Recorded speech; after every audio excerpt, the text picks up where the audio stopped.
I analyze patterns for a living. Stock fluctuations, market trends, the way numbers tell stories when humans think they're being clever. My colleagues at Brennan and Associates call me methodical. My wife calls me boring. Both are probably right.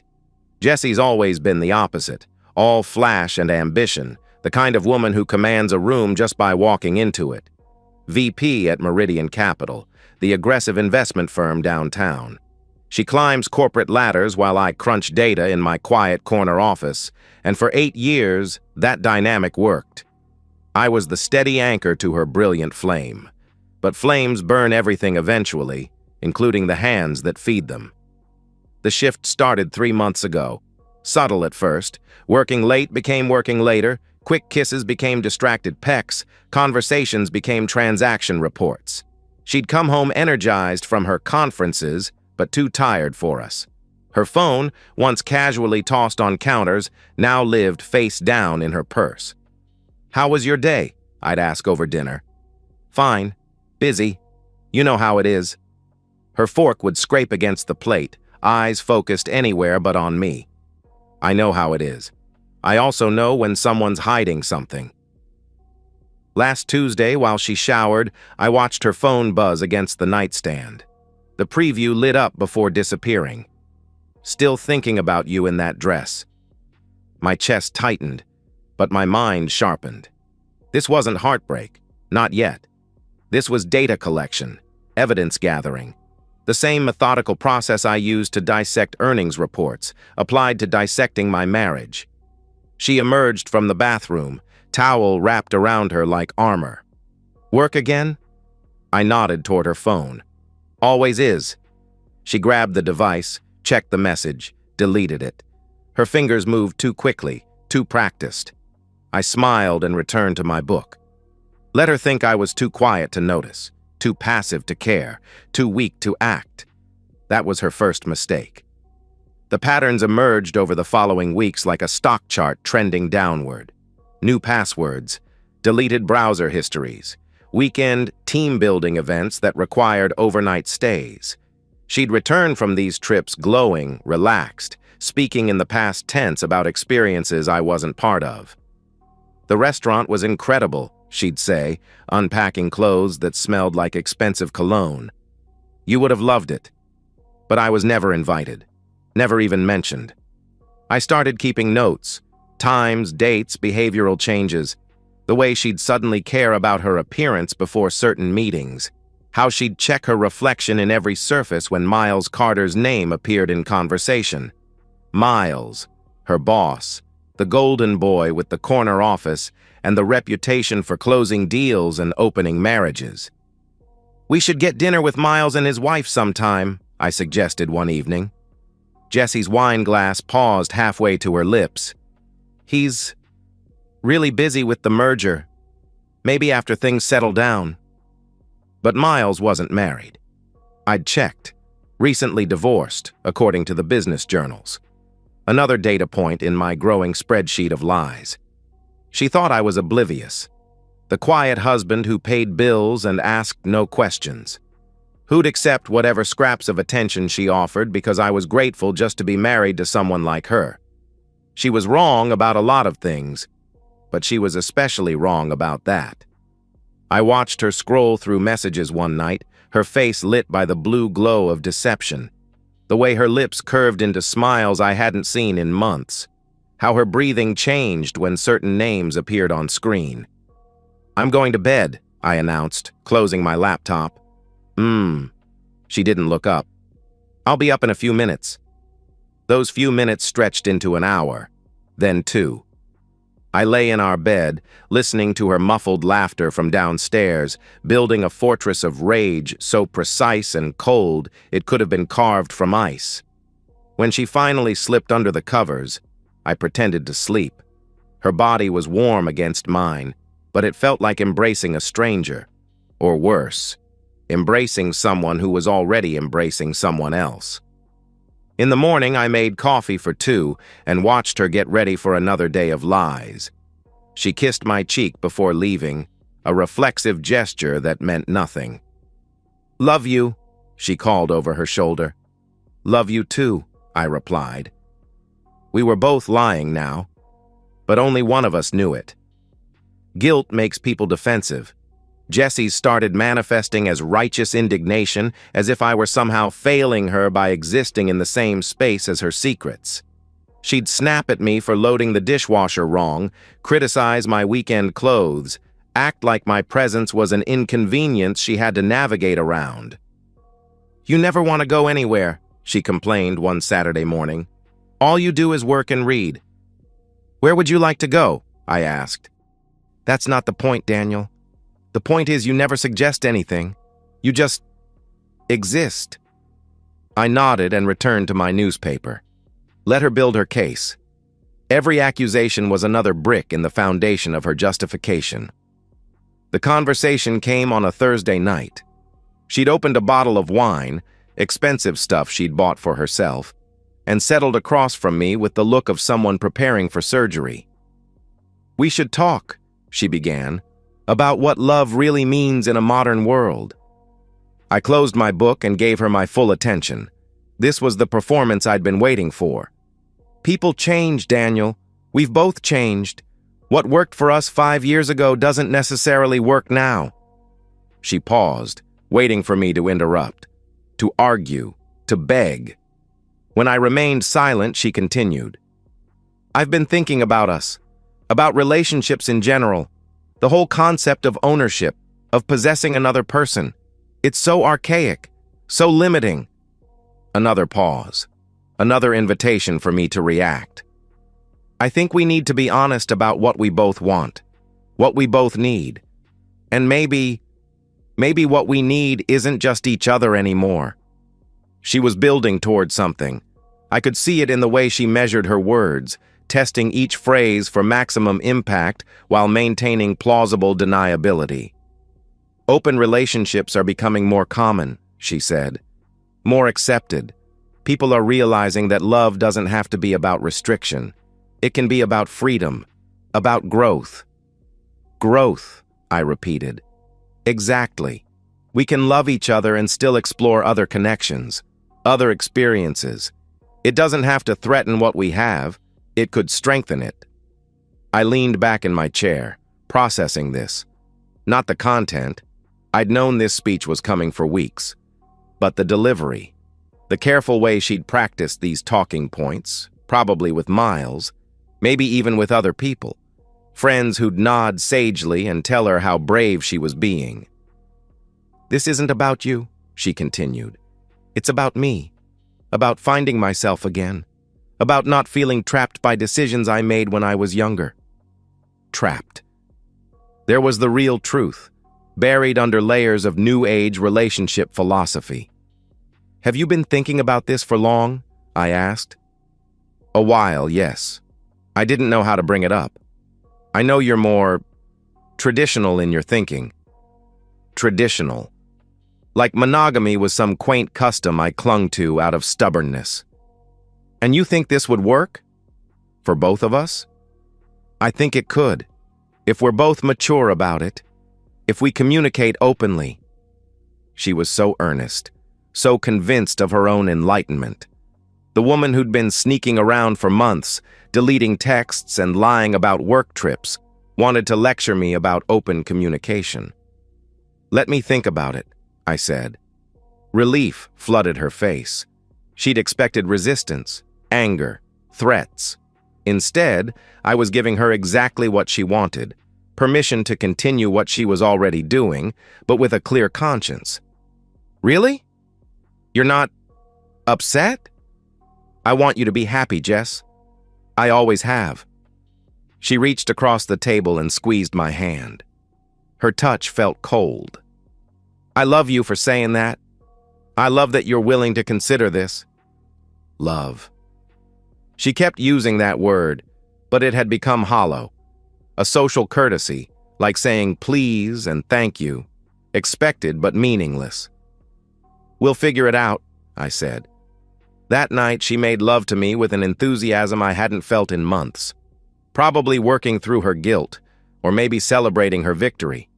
Either way, it felt like a goodbye. Afterward, as she slept beside me, I stared at the ceiling and refined my plans. She thought this was the reveal. That I'd react, beg, argue, make this messy and emotional. She didn't know I was 3 moves ahead. She didn't know anything at all. Modern infidelity leaves digital fingerprints everywhere. Cloud backups, synchronized devices, location services, every lie documented in metadata for anyone methodical enough to look. Jessie was brilliant with market analysis, but careless with operational security. Her laptop shared our home network. Same Wi-Fi, same router logs, same automated backup systems she'd never bothered to configure properly. While she showered Monday morning, I cloned her phone using the backup software I'd quietly installed weeks earlier. Every text, every call, every photo, all of it flowing through servers she didn't know existed. The mic was simpler, a small recording device, no bigger than a quarter, positioned behind the kitchen island where she liked to take her private calls. Audio quality wasn't perfect, but clear enough for my purposes. What I found exceeded my worst expectations. 6 weeks of escalating conversations with Miles Carter. Professional at first, then personal, then explicit. Weekend trips disguised as conferences, hotels booked under his corporate account, plans extending far beyond their physical affair. "Danny's so passive," she'd told Miles during one recorded call. "He'll probably just accept whatever I tell him. He always does." Another conversation, 3 weeks later. "We should start moving assets before I file." He's too trusting to notice. They weren't just betraying me, they were planning to rob me, converting joint investments into accounts I couldn't access, timing my financial destruction with my emotional one. But Miles had given me something more valuable than heartbreak. He'd given me access to his trading strategies, his insider information, his complete financial profile. A man careless enough to discuss securities fraud with my wife over an unsecured phone line. I researched his background. Harvard MBA, 10 years at Goldman, reputation for aggressive plays and bigger risks. He followed 3 specific trading forums religiously, especially one focused on emerging biotech stocks. His ego demanded he be first on every trend, even when the data was questionable. Especially when the data was questionable. I created several false identities across his favorite forums. Began posting detailed analyses of a fictional pharmaceutical startup, complete with fabricated clinical trial data and FDA approval timelines. Made it look like insider information, the kind only someone with connections would know. Miles bit within 48 hours, started asking questions, probing for more details. I fed him exactly what his ego needed, exclusive access to the next big thing in biotech innovation.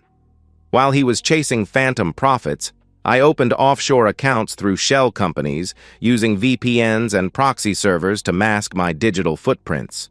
Started making small trades based on actual intelligence I'd gathered from his conversations with Jessie. The irony was perfect, using his own insider information against him while he chased my manufactured lies. The money wasn't the goal, it was insurance, proof of their financial crimes and seed capital for my own future. Every dollar I earned was another nail in their professional coffins. "He's getting suspicious," Jessie told Miles during a call last Thursday. "About what?" "I don't know. He's been different. Quieter than usual." "Danny's always quiet. That's his whole thing." "This is different. He asked about my schedule, about where I've been traveling. So tell him about the Brennan account. Make something up." "I already did. But he had this look. You're paranoid.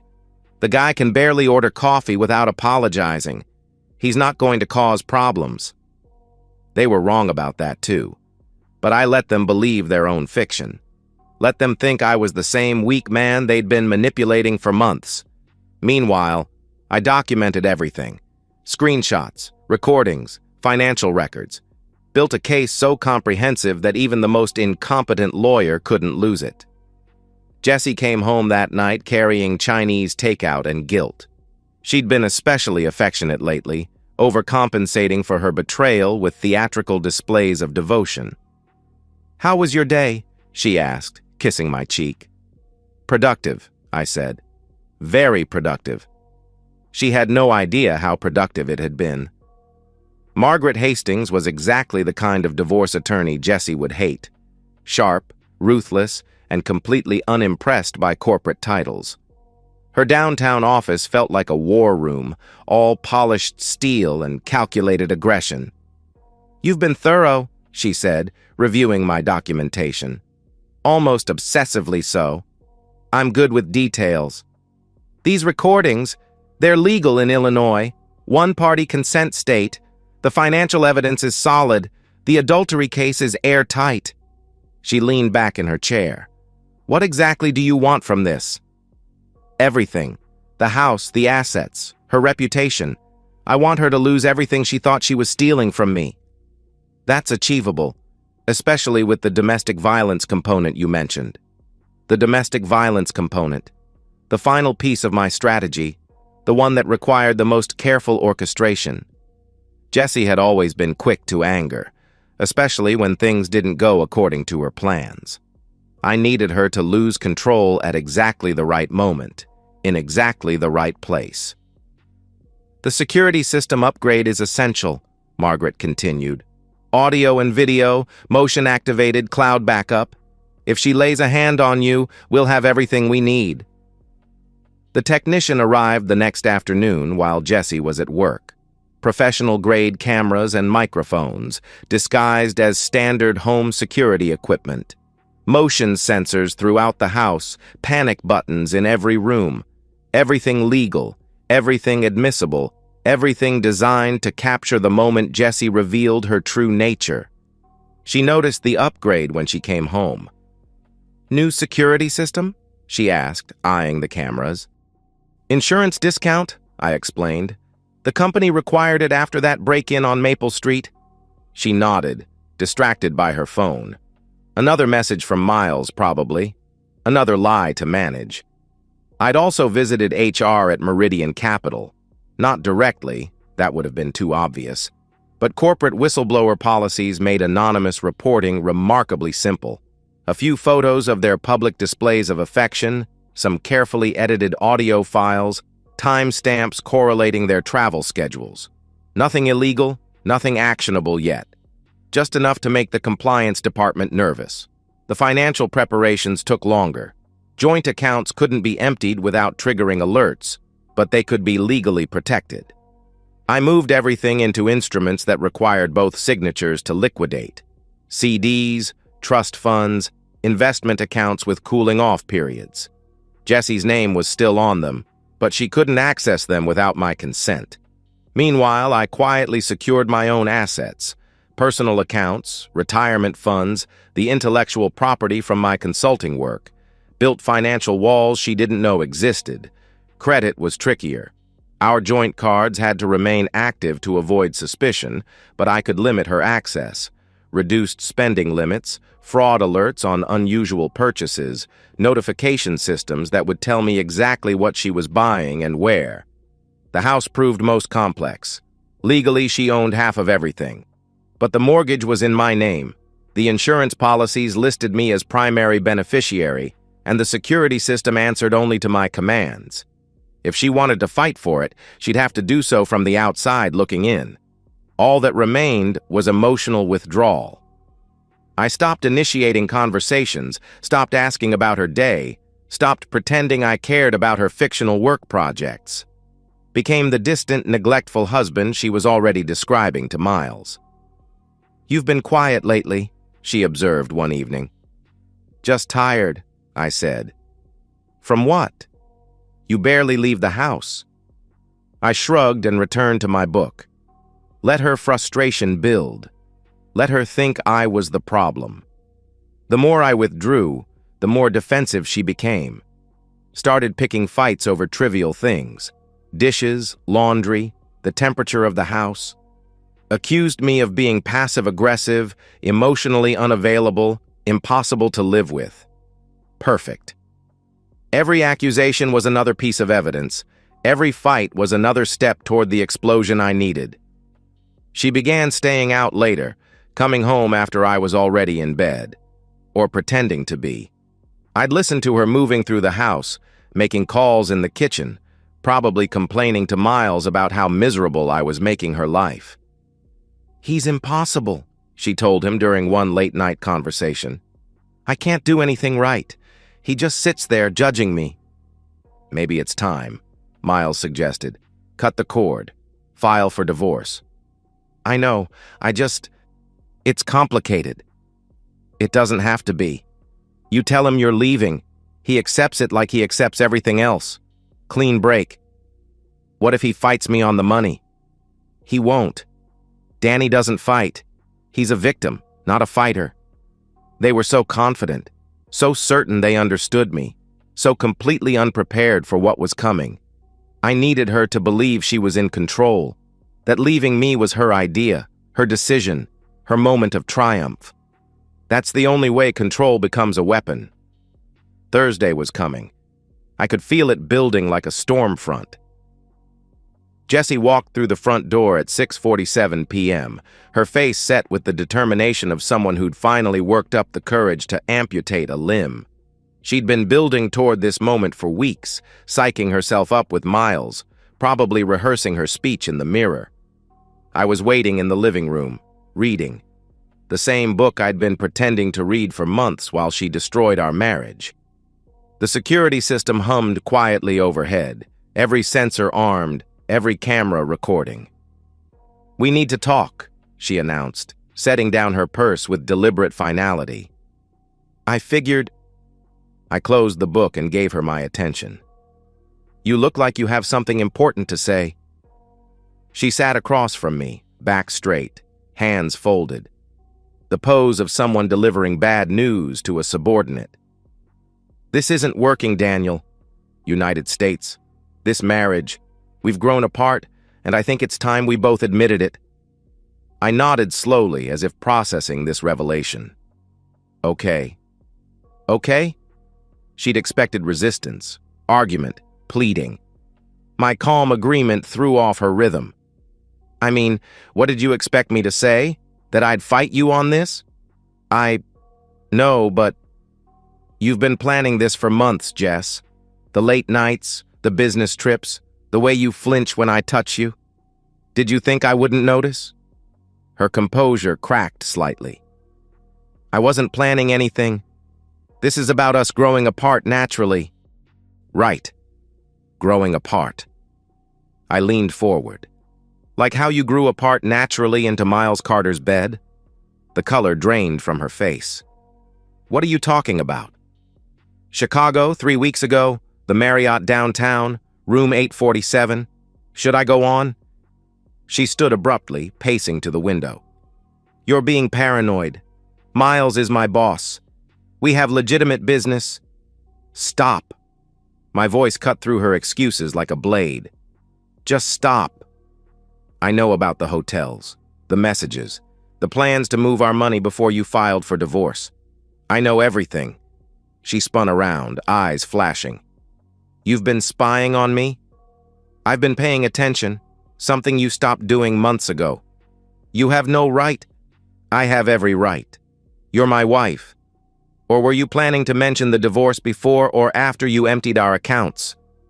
Her mouth opened and closed like a fish gasping for air. The script she'd prepared, the victim narrative she'd constructed, all of it crumbling in real time. "You're too late anyway," I continued, my voice eerily calm. "I'm leaving you. I've been planning this for months." "You're lying." "Am I? Check the accounts tomorrow. Check the credit cards. Check the mortgage. You'll find I've been very thorough." "You can't do this to me!" Her voice rose to a shriek. "You can't just, what? Leave you? Protect my assets? Refuse to be your victim?" I stood, matching her anger with ice-cold precision. "You thought I'd just roll over and let you rob me blind while you your boss?" She slapped me. Hard. The crack echoed through the room like a gunshot. "You bastard!" she hissed. "You pathetic, weak—" She swung again. This time I caught her wrist. "Let go of me!" She twisted against my grip, nails clawing at my face. I released her and stepped back, blood trickling from the scratches. She was completely unhinged now, all pretense of control gone. "You're nothing!" she screamed. "A boring, pathetic man who can't even satisfy his own wife. No wonder I had to find someone else."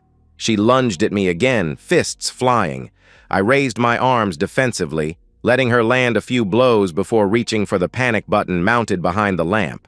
The alarm shrieked through the house as police dispatch received the automated signal. Jessie was still screaming, still swinging, completely oblivious to what she'd just triggered. "Shut up!" she shouted over the alarm. "Turn that thing off!" "I can't," I said calmly. "It's already connected to 911. The realization hit her like cold water. She looked around wildly, at the cameras recording everything, at the scratches on my face, at the evidence of her complete meltdown surrounding us like broken glass. "You planned this," she whispered. "I planned for this," I corrected. "There's a difference." The police arrived in under 4 minutes. 2 officers, both built like football players, both taking in the scene with practiced eyes. Disheveled woman, calm man with visible injuries, security system still wailing its electronic testimony. "Sir, are you all right?" the older officer asked. "I'll be fine," I said. "My wife became violent during our conversation. Everything's recorded." Jessie tried to explain, tried to paint herself as the victim, but her appearance worked against her. Wild hair, mascara streaked down her cheeks, knuckles scraped from hitting me. She looked exactly like what she was, an abuser caught in the act. "Ma'am, you need to calm down," the younger officer said. "I am calm. He's lying. He trapped me." "Ma'am, please put your hands behind your back." "No, you don't understand. He's been planning this. He's been—" She shoved the officer, hard enough to make him stumble. The taser dropped her like a stone. They cuffed her while she was still twitching, read her rights while she sobbed into the carpet. Domestic violence, assault on a police officer, resisting arrest. A trifecta of charges that would follow her for years. "Do you want to press charges?" the older officer asked. "Yes," I said without hesitation. "All of them." They loaded her into the patrol car while neighbors gathered on their porches, phones out, recording everything. By tomorrow, the footage would be all over social media. Jesse Carter, wait, she'd probably taken his name already in her mind. The successful VP dragged away in handcuffs for beating her husband. The narrative had flipped completely. I was no longer the weak man who couldn't satisfy his wife. I was the victim of domestic abuse, the quiet husband who'd finally stood up to his violent spouse. And Jessie? She was exactly what she'd always been, a narcissist who couldn't handle losing control. The HR department at Meridian Capital received an anonymous email Sunday morning. Nothing illegal about it, just time-stamped photos of Jessie and Miles in various states of unprofessional conduct, coupled with audio recordings of them discussing company business in bed. The compliance department had no choice but to investigate. Miles tried to distance himself immediately, claimed the relationship was casual, that Jessie had pursued him, that he'd ended it weeks ago. Threw her under the bus so fast you could hear the tires screaming. By Wednesday, Jessie's corporate key card was deactivated. By Friday, her resignation was announced for personal reasons. The tech blogs picked up the story. Rising female executives fall from grace, complete with mugshots from her arrest. Her carefully constructed image as a role model for ambitious women crumbled overnight. The same networking groups that had celebrated her success now treated her like a cautionary tale. Professional contacts stopped returning calls. Headhunters removed her from their databases. Miles Carter's fund performance, meanwhile, continued its spectacular decline. The biotech stock I'd fed him through fake forum posts had cost him nearly $2 million of his investors' money. His job lasted another month before the board suggested he pursue other opportunities. The divorce proceedings moved with surgical precision. Margaret Hastings carved through Jessie's legal team like a scalpel through tissue. Every asset we'd accumulated during our marriage stayed with me. The house, the investments, even her car. Everything she thought she'd been positioning to steal. "This is insane," she told her lawyer during one recorded conversation. "He can't take everything." "He's not taking it," her attorney explained patiently. "You abandoned it when you committed adultery and assault. Illinois doesn't look kindly on violent cheaters." She tried calling me. Dozens of times. Left voicemails that progressed from angry to desperate to broken. I listened to the first few, then stopped. There was nothing left to say. Her parents reached out trying to mediate. "She made mistakes," her mother said, "but she's still family." "She stopped being family when she started planning to rob me," I replied. "You can have her back now." The final papers were signed on a Tuesday morning in December. Jesse didn't attend, couldn't afford the lawyer anymore. I walked out of the courthouse a free man, financially intact, reputation spotless. That evening my phone rang. Unknown number, but I recognized the area code. Jesse, calling from whatever hole she'd crawled into. I let it go to voicemail. Later, lying in my empty house, my house now, I played the message. Her voice was different, smaller, uncertain. "Danny, it's me. I know you probably don't want to hear from me, but I'm sorry. I know that doesn't fix anything, but I needed to say it. I never meant for things to go this far. I don't know what I thought. I was selfish and stupid, and I hurt you in ways I can't even understand. I lost everything. My job, my friends, my family. Miles won't even take my calls. I know you think I deserve this, and maybe I do, but I want you to know that I never stopped loving you. Even when I was with him, even when I was planning what I was planning. I know that sounds impossible, but it's true. I hope someday you can forgive me. Not for me, but for you. Because holding on to anger will poison you the way holding on to lies poisoned me. I'm sorry, Danny. I'm so sorry." I deleted the message without finishing it. They say silence is weakness, that real men fight back with fists and fury, with screaming matches and dramatic confrontations. They're wrong. Silence, properly deployed, is devastation. It's the space between heartbeats where empires fall. It's the pause before judgment, the moment before consequence arrives like thunder after lightning. I didn't scream. I didn't cry. I didn't beg or plead or threaten. I let the numbers speak, and numbers never lie. And that's the end of today's story. If you enjoyed it, please give this video a thumbs up and drop a comment below. Your support helps the algorithm push my content further. If you're new to the channel, don't forget to hit that subscribe button. It really helps me keep creating more stories for you. Thanks for watching, and I'll see you in the next one.